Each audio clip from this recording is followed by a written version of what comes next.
Hey everybody, I'm Chris Metzler here, one of the programmers at SF Indie Fest. And we just had a chance to see the really wonderful film, Maxxie LaWow, Drag Super-shero. And we're lucky enough to have Anthony here. Welcome, Anthony. Hi, thank you so much for having me. I really appreciate it. Most definitely. Well, this was a fun film to kind of stumble upon, and thanks again for being part of SF Indie Fest. Um, I know the thing many people often wonder with like filmmakers is, like what inspires them to make the films that they do. So, what was the kind of the origin story for this film? Oh my gosh. Well, back in 2018, I'd seen yet another comic book film, and it's some of them are really good and a lot of fun, but I really started longing to see an LGBTQ superhero, and there aren't any films just focused on our community. So I started brainstorming ideas for what a queer superhero could be like. And, there are lots of directions a queer superhero could go, but I was really inspired by RuPaul's Drag Race. So, as the queens are getting ready for the main fashion challenge, they're in the workroom and they're getting ready. And there are a lot of themes that the folks talk about, such as the kinds of challenges they've had in life that they've had to overcome, for example. But one of the common themes among these queens is how, as even no matter how shy or retiring or even like normal, if you will, a person is on the street, as they go through that process of putting on their drag, putting on that wig and that makeup and that costume, they talked about how it's like they go through this period of empowerment. And so as a drag queen, they're stronger, more empowered, bolder, ready to tackle any kind of challenge or heckler. And I found that really inspiring. So that's how I chose a drag queen superhero for this project. Very nice. And so given that you kind of were creating these ideas in whole, at what point in time did you know that kind of like humor was a kind of a factor in it, and like how did that kind of initial idea evolve over the course of writing? Oh my gosh. Well, for a drag queen movie, I think it needs to be a little bit over the top, more campy, and in general, I think so many drag performances really rely on humor as well. And then we decided to go with animation too, because animation is so accessible to a wide audience of folks, even as a live theatrical production might be more challenging for some folks. So yeah, really excited to go with animation too. And then as you were kind of developing some of these ideas, um, what were some of the kind of the things that most surprised you over the course of?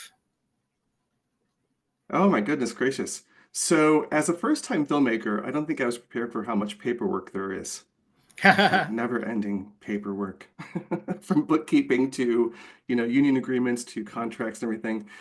But I will say that this has been a wonderful learning journey for me as well personally, and I am so excited to be making this film and working to support other queer filmmaking projects in the Bay Area and beyond. And so, yeah, this has been very empowering for me personally to see how I can support queer storytelling. And I remember early in this process, I'd asked a friend of mine who was a gay filmmaker here in San Jose. I was so worried about having great music for this film, great original music for this film. And one thing he assured me is, Anthony, don't worry, you're going to figure it out. It's not a challenge. You can figure this out and you're going to find great songwriters. And I did. I leveraged my network and I found two incredible songwriters in LA who did these four original pop songs. They're just banging, they're fantastic. And then we have an original score from a live symphony orchestra. Everything has just come together. It's just been incredible.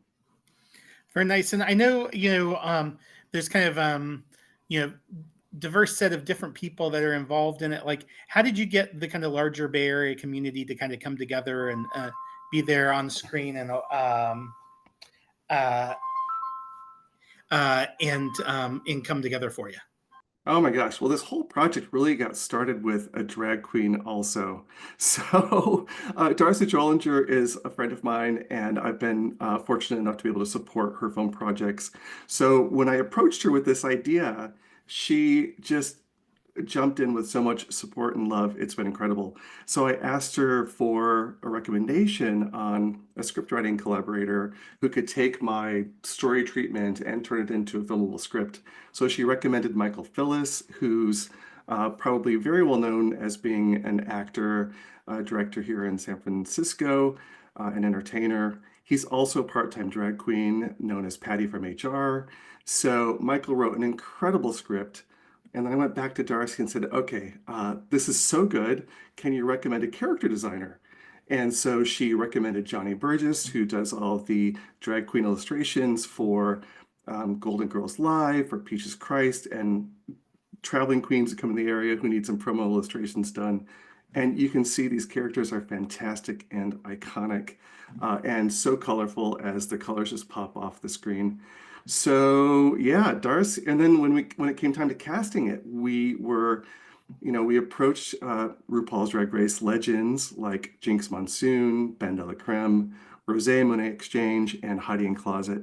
And when they heard that Darcy was supporting this project, they all said, yes, we're in. So yeah, it's been really, really thrilling. Very cool. And now that you kind of got kind of first Super-shero project under your belt, do you imagine that there might be like sequels or like ways that you might take these characters into other forms like graphic novels and things, or what do you think your next project might be? That is a fantastic question. I would love to see Maxxie turned into a series. I've got some story concepts for a potential series. So let's see what we can do. But regardless, I think that there's tons of potential for Maxxie as comic books, graphic novels, or even a stage production. I think that all of these are some real potential. So we'll see how the audience reception goes. Hopefully, people will love Maxxie as well. But so far, the audience reaction has been fantastic. We're really blessed. Very nice. And if there was something that you were going to kind of like tell yourself, at the beginning of the project that now, is there something that any kind of words of advice for when you were first starting up on it, or Oh, goodness. Well, besides the obvious, like take a bookkeeping class. Oh my gosh, it's been such a learning journey also. No, really, I would say, like they say, it takes a village to raise a child, and this has been such a collaborative process. It's not just been me sitting in, my home office or anything. And um, I think I would have pinged my network a little earlier for certain things like songwriters or graphic designers to help me with some of the marketing stuff and things of that nature. But everyone has been so incredibly supportive, and I think I underestimated A, how much work it would take, and B, how important it would be to have those collaborations to really make this work. Yeah. Well, very nice. So the film turned out really great, and we're excited to have it as part of Indie Fest, Anthony. And I always kind of remind folks that we're lucky enough that filmmakers like you share their films early in their life cycle with us, so we kind of become the kind of grassroots street team for these independent films. So, what are ways that folks that want to continue to follow your work, or even kind of give a shout out there? What are ways for them to kind of follow and continue to follow your journey? Fantastic. Thank you for asking. So we have a website. It's maxxie.com, maxxie.com. That's two X's. Okay. maxxie.com, where we post our upcoming screenings. We have additional film festivals coming through the first half of 2025, and we expect to be widely available come this summer, hopefully in June. In addition, Instagram at Maxxie LaWow, MaxxieLawow. Well, very cool. Well, thanks again, Anthony. Really appreciate you being part of the festival. Oh my gosh, thank you so much for having us. It's been such a pleasure. And, we, at the time of this recording, it's a couple days before, and we're going to have a drag queen there named Jaculation from South Bay. She's so much fun. She'll do a number, and we'll be hanging out for photos on the runway.